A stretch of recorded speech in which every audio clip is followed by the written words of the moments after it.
What's up, family? Listen, man, welcome to the YouTube channel. I ain't got no hooks. I ain't got no nothing running across the screen. I ain't got no crazy graphics. I don't got none of that. All I have is a topic that's burning deep within me, and it's helping young people that feel stuck and stagnant because they don't have enough. I'm kicking the YouTube channel off right away with a three-part series. And the three-part series is basically talking about the three drivers that's killing your momentum as a young person. It's not the only three, but it's three that's definitely killing your momentum. One is environmental, two is mindset, three is habits. And what we're going to do in this three-part series is break down the three drivers that you must conquer in order to regain your momentum. So many young people coming across my desk, some coming across my emails, my texts, so many leaders talking about how young people that feel stuck, that feel stagnant, don't feel like they don't have enough. They feel like the reason why their momentum is dying and they're losing energy is because they're not experiencing wins, and they feel like their life is full of losses. You know, some of them want to start YouTube pages and can't because they feel like they don't have enough. They don't have the right camera, the right computer, the right lighting. They don't have the right iPad. They don't have a team. They don't have anything, right? They feel like, hey, you know what? I want to save up to get a car. They don't have a job, so they feel like they need a better job, or they need a job. And when they get on the job and make all these promises, it's like, hey, I'm gonna do everything it takes on this job. So as things get tough, man, the boss was tripping, man. I don't want to work there no more. I think they hating on me for whatever reason. It's some people that want to play sports. Young ladies, you want to play on varsity. Young men, you want to play on varsity. You know what? I want to do it, man. I'm about to be a dog. I go out there, I feel like I'm better than everybody. So what happened? Why you ain't starting? I don't think the coach liked me.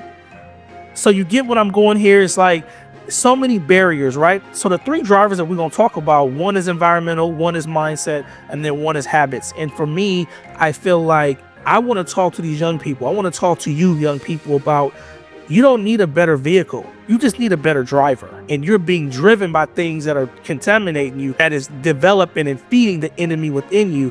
And what we're going to do is we're going to conquer the enemy within that's hindering you. And we're going to destroy these drivers, and we're going to replace these drivers with the things that's going to get you to the next level.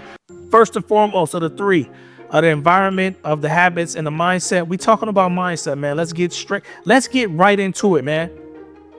The reason why you don't feel like you have enough is because your mindset have driven you crazy. What your mindset has done is driven you to everywhere that bliss lives, everywhere that perfection lives. Your mindset have driven you to everything where the ultimate accomplishment are. And then you just feel like you gonna get out and you gonna start dwelling in those environments where optimal performance have been laid down. The foundation of optimal performance have been executed. The foundation of optimal performance have been executed at such a high level that it seems like it's just normal. And it's not normal, right? So let's talk about mindsets. You know, we talk about mindsets, you're talking about beliefs. If your mindset has driven you to the point where you feel like you don't have enough, it's because you've seen people with what you would consider is enough. You've seen them execute with what they have, and you say, hey, that's enough right there, right? So you feel like you need to match what they have.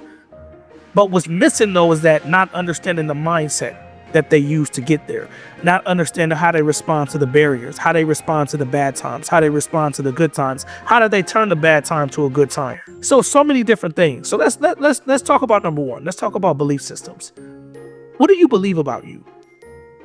What do you believe you're capable of? Positive and negative. How do you think you got to that belief system? Who's the number one person that's poured into your life, right? Poured this advice. And then who's the number one person in your life that showed you that what you want to accomplish is possible? Not that they did exactly what you're doing, not that they're doing or done what you want to do, but they done what they wanted to do. And you feel like, you know what, if they can accomplish greatness, they can inspire me to accomplish greatness on my end. Who are those people? Identify, take some time, pause the video and identify those people. Write it down. Think about that. Because now we're talking about the drivers that are in your life that you don't know that are there. So now let's talk about, what do you believe is possible for you? What is the ultimate goal that you want to accomplish within the next 12 months? Do you really feel like it's possible? Are you over dreaming? Are you over fantasizing? Now that we got past the what do you believe about you, let's talk about the mindset.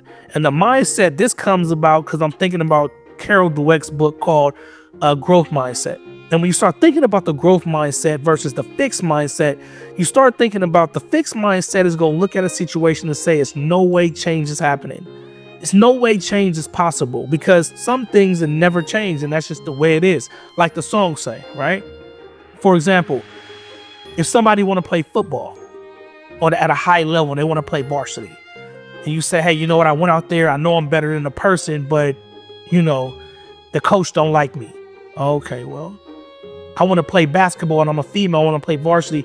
Oh man, the coach, yeah. The other girl is the coach's daughter, so I can't play.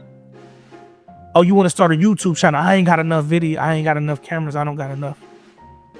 And it's like, okay, so every time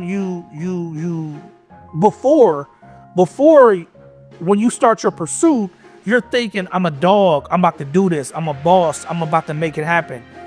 But when the barrier comes, it hinders you to the point to where it doesn't make you pursue. It makes you shut down the operation. That's a fixed mindset.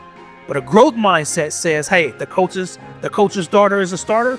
Okay, so I have to make it even more obvious that I'm a dog, because if that's his daughter, I gotta play so hard and become so dominant that I eliminate his vision that that's his daughter, and he sees all dominance in my play. If you want to play varsity football, you have to say, hey, well, the coach don't like me. No, we'll give the coach something to like about you. And you know what coaches usually like? Work ethic, film, reps, working hard in conditioning, knowing your plays, knowing other people's assignments, knowing the assignments of the other team, understanding how the camaraderie works, being a good brother in the locker room, understanding how to represent the football team, and so many different things that you can get the coach to like you. So that's just an excuse. Right? But the growth mindset says, well, I'm about to make the coach like me. I'm about to boss up. I'm about to be dominant. Oh, all I have is a phone? Well, I'm going to use a phone. I don't need another camera. I don't need another light. I don't need nothing else. I'm going to start off with exactly what I have. And in fact, I'm going to start off and I'm going to tell people, this is what I have. Hey, I'm just starting on my phone. I'm just starting this video. I'm about to get it popping. So what does that mean? Now, you just inspire people that only got a phone. So now right away, just by making a decision to deploy a growth mindset, you already inspired over 100 people that's looking at your stuff saying, hey, you know what? If he can start with the bare minimum, I'll start with the bare minimum. I can get it done just like he can get it done. And then guess what? Now you become a community. I'll give you a perfect example of a time to where I had to deploy the growth mindset in my life. I had never been on a plane before, and I had finally got a scholarship to go play at Central Methodist University in Fayette, Missouri. Right? I'm only 5'7", so I was a high school all-state player at John Muir High School. I did my thing. I was well known. I was a great athlete. I've always been the underdog. I remember my coach telling me, hey, it ain't how big the dog is in a fight. It's how big the fight is in the dog. And that never left me even to this day. So I get to college and they looking at me like, dang, you kind of short. I'm thinking to myself, y'all recruited me though. So what do you mean I'm short? Like, bro, what are we talking about? And they like, well, what do you want to accomplish when you get, like, what do you want to accomplish in your career? I said, to be honest with you, I want to get my jersey retired. And if I do enough to get my jersey retired, then I'm going to know that I'm going to go to the Hall of Fame and all that. I feel like the coach there didn't necessarily like me at first. But you know what? You can't disrespect my skill set. You can't disrespect my work ethic. I'm a real dog and I'm going to put the work in. And that's exactly what I did. I started a game and never not started again after that. I didn't start every game at first because they didn't want to give me no playing time. But once I started, I never not started. And to this day, I broke I'm number one on 3 all-time records at that university, and I got put in the Hall of Fame in 2014. So it lets you know that if I would have went up in there like, man, the coaches don't like me, they kind of talking about my height, they talking about all this, man, listen, I was able to bench press 225 25 times. You feel what I'm saying? I run a 4.40 in the 40-yard dash. I had a 38-39 inch vertical. Like I wasn't out there for play. I was out there to get the job done because my growth mindset said, bro, if you want change, if you want them to see you a certain way, then you got to change the driver. Because the mindset that you operating in, it has driven you to the point to where you start believing what they trying to tell you. A fixed mindset will drive you into places and drop you off. so that you can understand that certain things are never possible. But sometimes we can get into these vehicles and we can go straight to the prominence of people. We can go to the pinnacle of people's life and then start comparing ourselves. So our mindset, that what crept into our mindset, is that comparison bias, and it kills us. It destroys us. And what does it destroys us from doing? It destroys us from being able to go back to our reality and then try from there. So what I want you to do as a young person, I want you to think about your reality. I want you to think about what's possible. I want you to think about your capabilities. Then I want to know what you're willing to exchange mindset wise in order to get what you want. Like, get a piece of paper and write down the one thing that you want that to happen in the next 12 months. And then I want you to write down all of the things that it's going to require to accomplish it. I want you to do some research and tell me exactly what it's going to take for you to accomplish it. And then I want you to tell me, or tell yourself, what you're willing to exchange to accomplish it. Because if the situation have to be perfect for you to accomplish anything, you're never going to accomplish, because situations are never perfect. Your work ethic makes situations perfect. For me, right, I remember listening to something just the other day, and it was a guy saying, hey, you know, we're firefighters. Some people run from the fire because they're not firefighters. We're firefighters. So whenever we see a fire, we run to the fire. So whenever I see adversity, I'm running to it, because after I pray to God and ask him for something, I have to look for the obstacle that's supposed to be in the way. And by the way, every obstacle that you're dealing with right now is attached to the blessing that you asked for. There's never an obstacle that you're going to accomplish that's not going to get you closer to your blessing.